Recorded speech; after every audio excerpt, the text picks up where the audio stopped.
This is The Business Today. I'm Marlon Madden. Chief Executive Officer of the Barbados Hotel and Tourism Association, BHTA, Sue Springer, is calling on policymakers to treat the car rental business as a tourism-related service. She issued this call yesterday at the BHTA's third quarterly general meeting at the Hilton Resort. Saying that the car rental business should fall under the Ministry of Tourism and not the Ministry of Transport, Springer says there are a number of issues to be addressed. They continually have a number of issues that need to be addressed that affects their business and could affect our reputation. For example, the legitimate H registration plates. We have a number of people that feel that they can go in the car rental business on their own without any legal entity watching them. The availability of driver's permits. I think at the moment they can get them, but we've had some issues regarding getting them on a consistent basis, and I hope I don't hear at the beginning of December that we haven't got driver's permits. The number of years before they can change the vehicle. We are competing in an international environment, and we need to be able to change the vehicles and keep the fleet up to date to a standard that we are all wanting Barbados to be.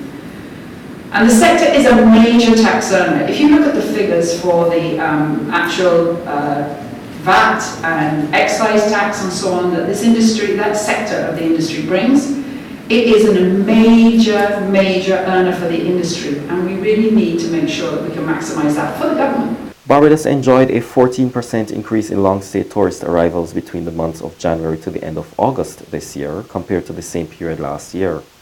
And Chief Executive Officer of the Barbados Hotel and Tourism Association, Sue Springer, says for August alone, there was an 11% hike when compared to 2014.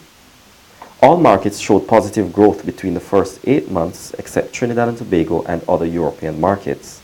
However, while delivering her report at the association's third quarterly general meeting at the Hilton Resort yesterday, Springer raised concern that even though more tourists are coming, the numbers are not reflected in money spent or hotel and villa occupancy levels. Although we see 14% growth year to date, we have not really seen that reflected in the occupancies that we are being given by our hotels and villa sector, where we have seen an average increase of maybe anything between 5 to 8%.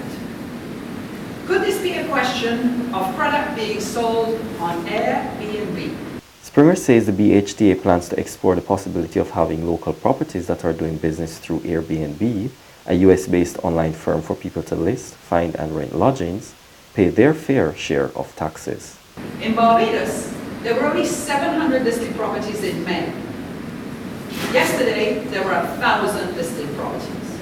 We increased 300 properties in just a matter of months. And this is a very interesting topic. I know it has been brought up by both Gordon and Robin Walker before about registered and unregistered accommodation.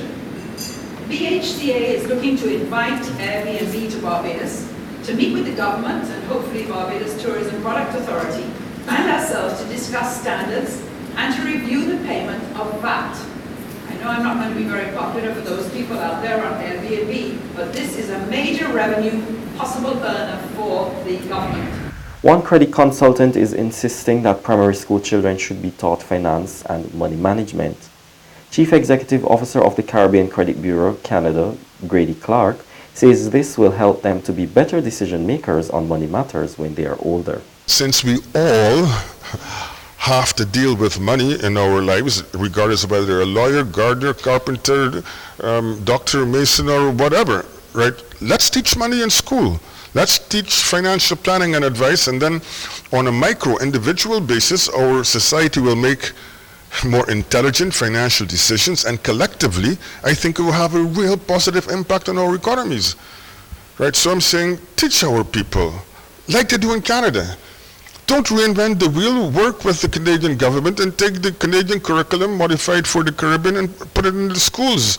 That's a lot better education than some of the topics that don't affect us as much. But because money affects all of us, let's teach money in school in an organized manner, so that when you come from school, you understand the financial tools, products, resources, and so on. And again, I do commend the credit unions for going out into schools and providing a lot of that.